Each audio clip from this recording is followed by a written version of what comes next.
नमस्कार। आज हमारे सामने एक बहुत ही कह सकते हैं गहरा सवाल है। ये हमारे एक श्रोता के साझा किए गए स्रोत से निकला है। अगर सिर्फ ब्रह्म ही परम सत्य है, तो फिर ये दुनिया जिसे हम हर पल अपनी इंद्रियों से अनुभव करते हैं, क्या ये पूरी तरह से झूठी है, एक भ्रम मात्र? ये सवाल हमें सीधे अद्वैत वेदांत के केंद्र में ले जाता है। और जैसा कि स्रोत में बताया गया है, आज हम इसी की गहराई में उतरेंगे, समझने की कोशिश करेंगे कि जब अद्वैत वेदांत कहता है जगत मिथ्या, तो इसका असल मतलब क्या है।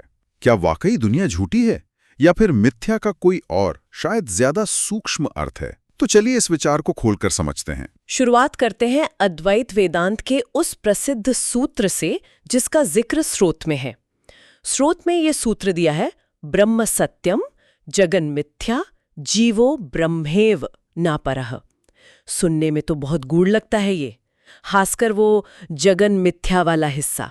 इसका ठीक ठीक मतलब क्या है, स्रोत क्या कहता है इस बारे में? बिल्कुल, ये सूत्र अद्वैत वेदांत का सार है और स्रोत इसको समझने का एक अच्छा ढांचा देता है।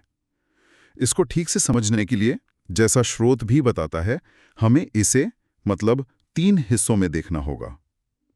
पहला है ब्रह्म सत्यम। स्रोत के अनुसार इसका सीधा सा अर्थ है कि सिर्फ ब्रह्म ही परम सत्य है। सत्यम यहां वो वास्तविकता है जो कभी बदलती नहीं, मतलब जो भूत, वर्तमान, भविष्य तीनों कालों में एक जैसी रहती है। और ये ब्रह्म कैसा है? स्रोत कहता है निराकार, गुण रहित, अनंत चेतना, हमेशा रहने वाला, अपरिवर्तनीय। यही है वो अल्टीमेट रियलिटी, निरपेक्ष सत्य। अब आता है दूसरा हिस्सा, और हमारे आज के सवाल के लिए सबसे अहम, जगन मिथ्या। स्रोत इस पर काफी जोर देता है कि मिथ्या शब्द को लेकर बहुत गलतफहमी होती है। इसका मतलब ये बिल्कुल नहीं कि जगत असत्य है, जैसे खरगोश के सींग, जिनका कोई अस्तित्व ही नहीं होता। स्रोत साफ करता है कि मिथ्या का अर्थ पूरी तरह झूठा या अस्तित्वहीन नहीं है। अच्छा, ये बहुत जरूरी बात है, क्योंकि आमतौर पर मिथ्या सुनते ही यही लगता है कि भाई ये दुनिया तो है ही नहीं, बस एक धोखा है। तो अगर ये पूरी तरह झूठा नहीं है, तो फिर मिथ्या से स्रोत क्या समझाना चाह रहा है? हाँ, आपने बिल्कुल सही पॉइंट पकड़ा। स्रोत के मुताबिक जगत का अस्तित्व तो है, हम इसे अनुभव करते हैं ना, देखते हैं, सुनते हैं, जीते हैं इसमें। अद्वैत वेदांत इस रोजमर्रा के अनुभव को नकारता नहीं है, लेकिन इसकी जो वास्तविकता है वो परम नहीं है, वो स्वतंत्र और हमेशा रहने वाली नहीं है। इसकी वास्तविकता की 2 खास बातें हैं। जैसा स्रोत बताता है, ये निर्भर है, मतलब डिपेंडेंट है, और अस्थायी है, टेम्परेरी है। स्रोत इसको समझाने के लिए सपने का एक बहुत अच्छा उदाहरण देता है। सोचिए, जब हम सपना देख रहे होते हैं तो उस वक्त सपने की दुनिया, उसके लोग, घटनाएं, डर, खुशी, सब कितने असली लगते हैं। हाँ बिल्कुल, सपने के अंदर तो वही सच होता है। सही कहा। उस सपने के अंदर हम उसे झूठा नहीं मानते, उसका असर होता है हम पर। लेकिन जैसे ही आंख खुलती है, जागते हैं, तो तुरंत समझ आ जाता है कि वो दुनिया परम सत्य नहीं थी। उसकी वास्तविकता हमारी जागी हुई अवस्था पर निर्भर थी, और वो कुछ देर के लिए ही थी। स्रोत कहता है ठीक इसी तरह ये जो जागृत अवस्था का जगत है, ये भी व्यावहारिक स्तर पर सच है। मतलब इसमें हम काम करते हैं, जीते हैं। इसे वेदांत में व्यावहारिक सत्ता कहते हैं। लेकिन ये परम सत्य यानी ब्रह्म पर निर्भर है, और ये लगातार बदल रहा है, इसलिए अस्थायी है। तो मिथ्या शब्द इसी निर्भर और अस्थायी होने को दिखाता है। अच्छा, तो मिथ्या का मतलब हुआ जिसका अपना स्वतंत्र वजूद ना हो, जो किसी और पर टिका हो और जो हमेशा न रहे, बदलता रहे। ये उस चीज से अलग है जो बिल्कुल असत हो, यानी हो ही ना। बिल्कुल सही। और फिर सूत्र का तीसरा हिस्सा है जीवो ब्रह्मैव न परा। ये पूरी समझ को और गहरा करता है। इसका मतलब है कि जीव यानी हर व्यक्ति, हर प्राणी असल में वो ब्रह्म ही है, ब्रह्म से अलग नहीं है, न परा। लेकिन हम तो खुद को ब्रह्म महसूस नहीं करते, हम तो ये शरीर, ये मन लगते हैं खुद को। हाँ, और स्रोत बताता है कि इसकी वजह है अज्ञान या अविद्या।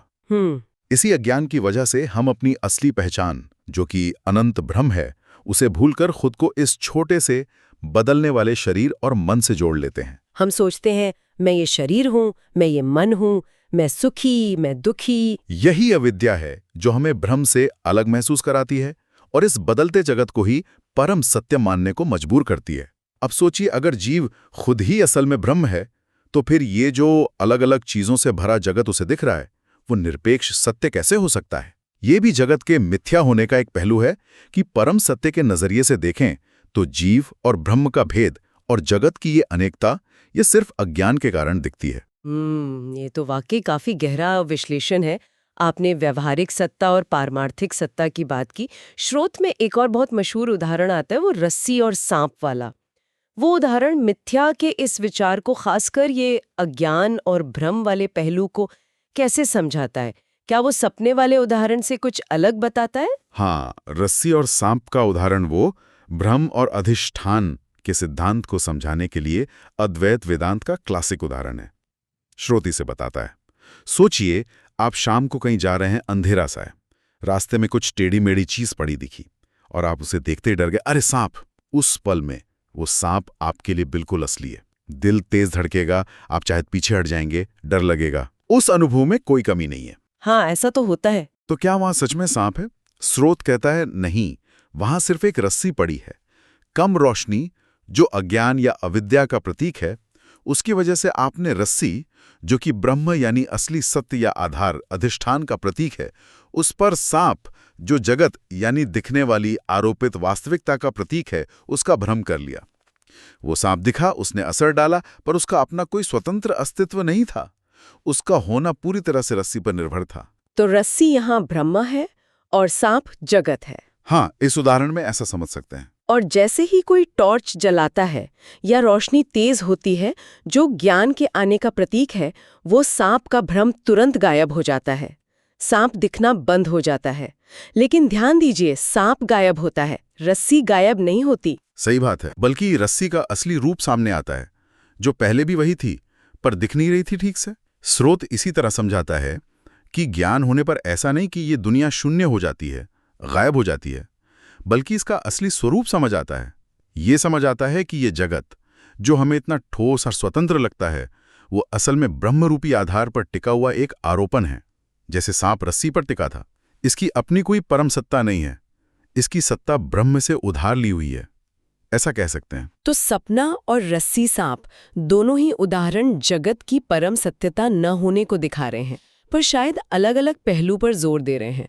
सपना शायद अस्थायी और निर्भर होने पर, और रस्सी सांप भ्रम और आधार पर। हाँ, आप ऐसा कह सकती हैं। दोनों ही मिथ्या की धारणा को साफ करते हैं। सपना दिखाता है कि कैसे पूरी की पूरी दुनिया अस्थायी तौर पर वास्तविक लग सकती है। रस्सी सांप का उदाहरण ये दिखाता है कि कैसे एक चीज ब्रह्म को गलती से दूसरी चीज जगत समझ लिया जाता है, और कैसे ज्ञान होने पर वो भ्रम मिटता है और सत्य सामने आता है। स्रोत इन उदाहरणों का इस्तेमाल ये बताने के लिए करता है कि जगत न तो सत है, यानी परम सत्य ब्रह्म की तरह, और न ही असत है, यानी पूरी तरह अस्तित्वहीन, जैसे खरगोश की सींग। ये इन दोनों के बीच की एक खास श्रेणी है जिसे मिथ्या कहते हैं, जो दिखता है, अनुभव होता है, व्यवहारिक तौर पर उपयोगी है, पर परम सत्य नहीं है। कहता है जगन मिथ्या, तो उसका मतलब ये नहीं कि ये दुनिया आंखों का धोखा है या कोई जादूगरी, बल्कि मतलब ये है कि जगत की वास्तविकता सापेक्ष है, रिलेटिव है, निरपेक्ष नहीं, एब्सोल्यूट नहीं। इसका अस्तित्व है, लेकिन ये स्थायी नहीं है, बदल रहा है हमेशा। और सबसे जरूरी बात, इसका अपना स्वतंत्र अस्तित्व नहीं है। ये पूरी तरह से उस परम सत्य ब्रह्म पर आश्रित है, जैसे लहरें समुद्र पर आश्रित होती हैं, या जैसे वो सांप का भ्रम रस्सी पर था। क्या ये सही समझ है? आपने बिल्कुल सही समझा है। यही स्रोत का मुख्य संदेश है। जगत झूठा नहीं, बल्कि मिथ्या है। ये फर्क बहुत महत्वपूर्ण है। अद्वैत वेदांत वास्तविकता के अलग अलग स्तरों की बात करता है, जैसा स्रोत में भी इशारा है। सबसे ऊंचा स्तर है पारमार्थिक सत्ता। ये सिर्फ ब्रह्म की है, निरपेक्ष, न बदलने वाला सत्य। फिर है व्यावहारिक सत्ता। ये इस जगत की सत्ता है जिसे हम जागृत अवस्था में अनुभव करते हैं। ये पारमार्थिक रूप से सत्य नहीं है, पर व्यावहारिक रूप से है। इसमें हम कर्म करते हैं, फल पाते हैं। और एक तीसरा स्तर भी मानते हैं, प्रातिभासिक सत्ता। ये सपने की दुनिया या रस्सी में सांप जैसे भ्रमों की सत्ता है, जो और भी कम देर टिकती है और व्यक्तिगत होती है। तो जगन मिथ्या कथन मुख्य रूप से ये बताता है कि इस व्यावहारिक जगत की पारमार्थिक सत्ता नहीं है। तो संक्षेप में कहें, आज के स्रोत के आधार पर हमने ये समझा कि अद्वैत वेदांत हमारे रोजमर्रा के अनुभवों और इस दुनिया को सिरे से खारिज नहीं करता, जैसा कई बार लोग समझ लेते हैं, बल्कि ये हमें वास्तविकता को एक ज्यादा गहरे, ज्यादा सूक्ष्म नजरिए से देखने को कहता है। ये दुनिया जिसमें हम जी रहे हैं, अनुभव कर रहे हैं, वो व्यवहारिक स्तर पर तो सच है ही, जैसे सपने देखने वाले के लिए सपना उस वक्त सच होता है, लेकिन ये वो अंतिम, परम, न बदलने वाला सत्य नहीं है। वो सत्य तो सिर्फ ब्रह्म है।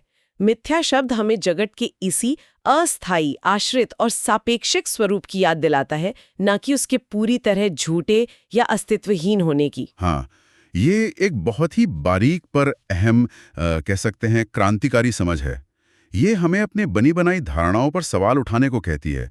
ये समझने को कि जो हमें सबसे ठोस लगता है वो भी परम नजरिए से वैसा नहीं है। ये जैसे वास्तविकता की परतें उघाड़ने जैसा है। इस पूरी चर्चा से, जो हमारे श्रोता के सवाल और दिए गए स्रोत पर आधारित थी, एक विचार मन में आता है। शायद हम सब इस पर सोच सकते हैं, अगर ये जगत जिसमें हम इतने डूबे रहते हैं, इसकी वास्तविकता उस रस्सी पर देखे सांप की तरह अस्थायी है और किसी परम सत्य ब्रह्म पर टिकी है, तो इस जानकारी का, इस समझ का हमारी जीने के तरीके पर, हमारे मूल्यों पर क्या असर पड़ सकता है। ये जानते हुए कि हम एक ऐसी व्यावहारिक सत्ता में जी रहे हैं जो बदलती रहती है, जो अंतिम नहीं है, क्या इससे दुनिया के अनुभवों, रिश्तों, सफलताओं, असफलताओं, सुख दुख के प्रति हमारा नजरिया कुछ बदल सकता है? क्या ये बोध हमें उस अंदरूनी रस्सी यानी परम सत्य की खोज की तरफ बढ़ने के लिए और प्रेरित कर सकता है, भले ही हम इस सांप रूपी जगत में अपना रोज का जीवन जी रहे हों? ये एक ऐसा सवाल है जो शायद इस चर्चा के बाद हमारे मन में गूंजता रहे।